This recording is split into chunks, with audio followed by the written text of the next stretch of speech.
Welcome to legal दरबार। आज की वीडियो का जो हमारा टॉपिक है वो काफ़ी सिंपल है। वो है income and tax calculator for salaried employees and pensioners. अगर आप एक पेंशनर हैं या आप एक सैलरीड एम्प्लॉय हैं, आप कहीं पे जॉब करते हैं और आपकी सैलरी आती है, तो ड्यूरिंग द फाइनेंशियल ईयर 22-23 मतलब 22-23 में आपने जो भी अपनी इनकम कमाई है, तो उस इनकम में आपका कितना टैक्स बनेगा under the old regime and under the new regime. क्योंकि गवर्नमेंट ने दो रिजीम्स अनाउंस कर रखी हैं और ऑप्शनल हैं दोनों। आप चाहें तो अभी न्यू या ओल्ड कोई भी फॉलो कर सकते हैं। तो दोनों रिजीम के हिसाब से आज की वीडियो में हम डिस्कस करेंगे कि आपका सैलरीड इनकम से कितना टैक्स कैलकुलेट होगा, ताकि उस हिसाब से आपको एक कंपैरिजन मिल जाए कि कौन सी रिजीम आपके लिए बेनिफिशियल है। तो बिना देर किए चलिए बढ़ते हैं वीडियो की तरफ। तो हम आ गए हैं इनकम टैक्स डिपार्टमेंट के इनकम टैक्स कैलकुलेटर वाले पेज पे। यहाँ पे हम कैलकुलेट करेंगे अपनी इनकम पे टैक्स। इनकम टैक्स डिपार्टमेंट का जो टैक्स कैलकुलेटर है ना, वो बहुत ही ज़्यादा एक्यूरेट है, इसलिए हमेशा मैं इसी को प्रेफर करती हूँ टैक्स कैलकुलेट करने के लिए।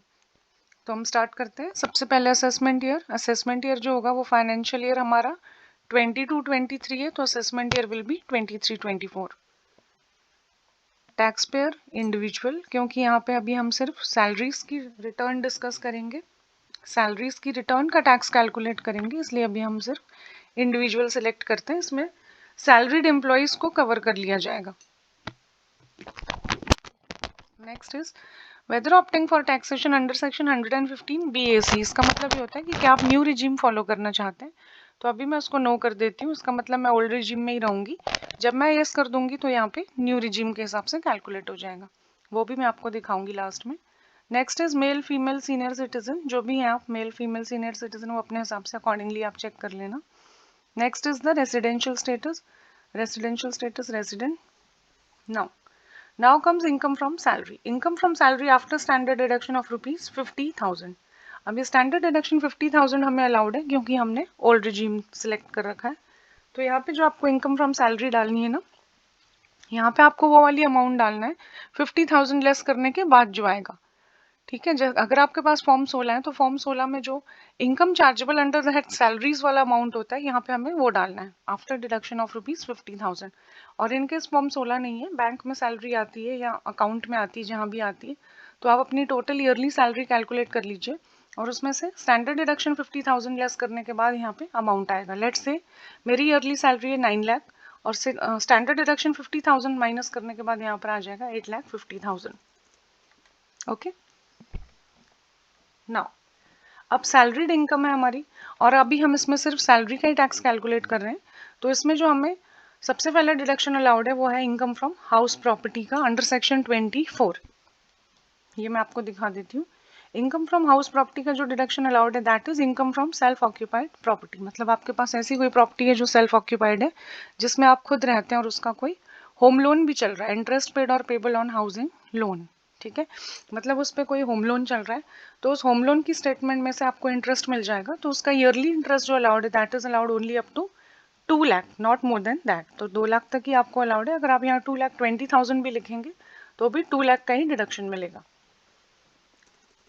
तो यहाँ पे मैंने लिख दिया लेट्स से 2,20,000। तो deduction allowed is limited to 2 lakh. Okay,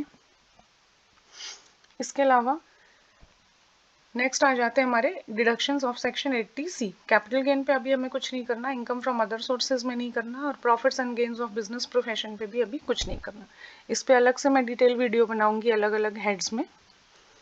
अब आ जाते हैं हम डिडक्शंस में कि हमारी सैलरी इनकम है और उसमें से हमें कौन कौन से डिडक्शंस अलाउड हो जाएंगे और हमारा टैक्स उस पर कितना बनेगा। इस वीडियो में आज हम सिर्फ ये डिस्कस कर रहे हैं। तो डिडक्शंस में सबसे पहले 80C की डिडक्शंस मिल जाएगी which is limited to the extent of 1,50,000। Okay, मतलब 80C की डिडक्शंस है जो 1,50,000 तक ही लिमिटेड है, नॉट मोर देन दैट। तो यहाँ मैं लिख देती हूँ 1,50,000। इसके बाद अदर डिडक्शंस भी हैं, इसमें आप अपने फॉर्म 16 से निकाल के वो यहाँ पर डाल सकते हैं। इसके बाद हमें एक एडिशनल डिडक्शन मिलती है अंडर सेक्शन 80CCD1B। इसकी डिडक्शन हमें मिलती है मैक्स 50,000। तो यहाँ पे हम 50,000 की ये डिडक्शन भी क्लेम कर लेते हैं। इसके अलावा 80D की मेडिक्लेम प्रीमियम, मतलब अगर आपने कोई मेडिक्लेम पॉलिसी ले रखी है तो उसका जो प्रीमियम है वो भी आपको यहाँ पे अलाउड हो जाता है 25,000 का। तो यहाँ 25,000 हमने ये भी क्लेम कर लिया। ना।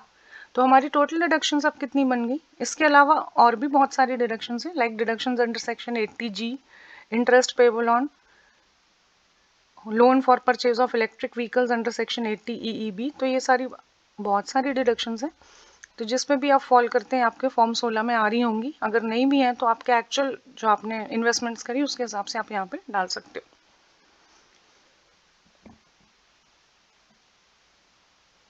Interest on loan for higher education under section 80, इसकी आपको पूरी 100% डिडक्शन अलाउड है। Interest on loan taken for residential house section 80E, deduction in case of person with disability under section 80U। तो यहाँ पे अलग अलग डिडक्शंस हैं, वो आप यहाँ पे डाल सकते हो। ठीक है, तो यहाँ पे आज हमने मोटी मोटी बात करी है कि लाइक 8,50,000 इज योर सैलरी, तो उसमें से आप पहली डिडक्शन जो क्लेम कर सकते हो that is interest on self-occupied property. The other one is 80C, 1,50,000. The other one is deduction under section NPS, means 80CCD 1B, 50,000 की additional deduction आपको मिल जाएगी।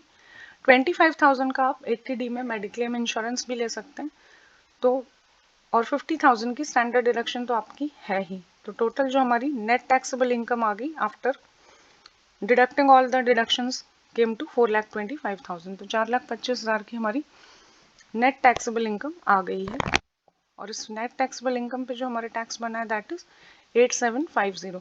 अब ओल्ड टैक्स रिजीम में 5 लाख तक की इनकम पे हमें कोई टैक्स नहीं देना होता, क्योंकि सेक्शन 87 एक ही हमें उसमें रिबेट मिल जाती है 12,500 की। तो यहाँ पे 8,750 का टैक्स बना है, जो कि हमें रिबेट में एडजस्ट हो जाएगा सेक्शन 87A में। तो हमारा जो नेट टैक्स पेबल आ गया वो हो गया 0। तो टोटल टैक्स लायबिलिटी इज 0। ठीक है, नीचे हमें कुछ नहीं करना है, ये अपने आप कैलकुलेट होता है इनकेस आपने अपना एडवांस टैक्स लेट पे कर रखा हो या रिटर्न आपने लेट पे की हो तो उसके हिसाब से।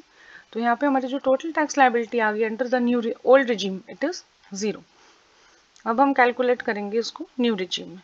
तो न्यू रिजीम में whether opting for taxation under section 115 BSE को मैं कर दूंगी यस,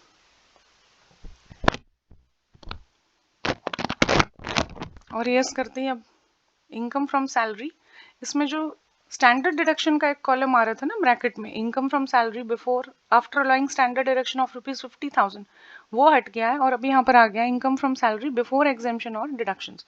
इसका मतलब है कि अब आपको यहाँ पे 50,000 वापस ऐड करना है, क्योंकि न्यू रिजीम में स्टैंडर्ड डिडक्शन अलाउड नहीं है इस साल, तो हमने वापस से 9 लाख कर दिया।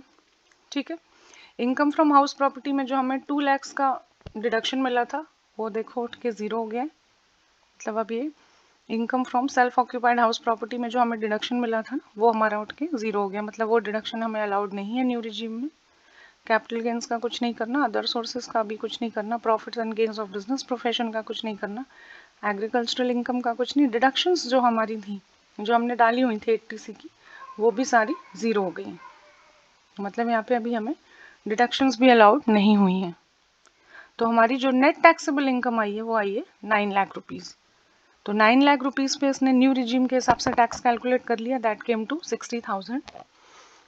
तो total tax liability is 60,000, surcharge हमारा 0 है, और हेल्थ एंड एजुकेशन से 4% के हिसाब से 60,000 का 4% मतलब 2,400 यहाँ बन गया। तो total tax liability under the new tax regime is 62,400। That means कि आपकी न्यू रिजीम में कोई भी डिडक्शंस अलाउड नहीं हुई है, ना ही सेक्शन 24 की हुई है और ना ही 80C की डिडक्शंस अलाउड हुई हैं। कोई भी डिडक्शंस आपको न्यू रिजीम में नहीं मिलनी। तो हमारी जो टोटल टैक्स लायबिलिटी थी दैट केम टू 62,400। तो यहाँ से आप जाके अपना टैक्स कैलकुलेट कर सकते हैं सैलरीड पर्सन्स के लिए कि न्यू रिजीम में और ओल्ड रिजीम में उनका क्या रहेगा। ओल्ड रिजीम है तो डिडक्शंस आप अपने फॉर्म 16 के हिसाब से उठा सकते हैं, या जो एक्चुअल इन्वेस्टमेंट्स उसके हिसाब से आप अपनी डिडक्शंस डाल के अपना टैक्स कैलकुलेट कर सकते हैं। ठीक है, हमारी वीडियोस अगर आपको पसंद आते हैं तो आप चैनल को सब्सक्राइब करना ना भूलें और वीडियो को लाइक और शेयर कर दीजिए। Thanks for watching.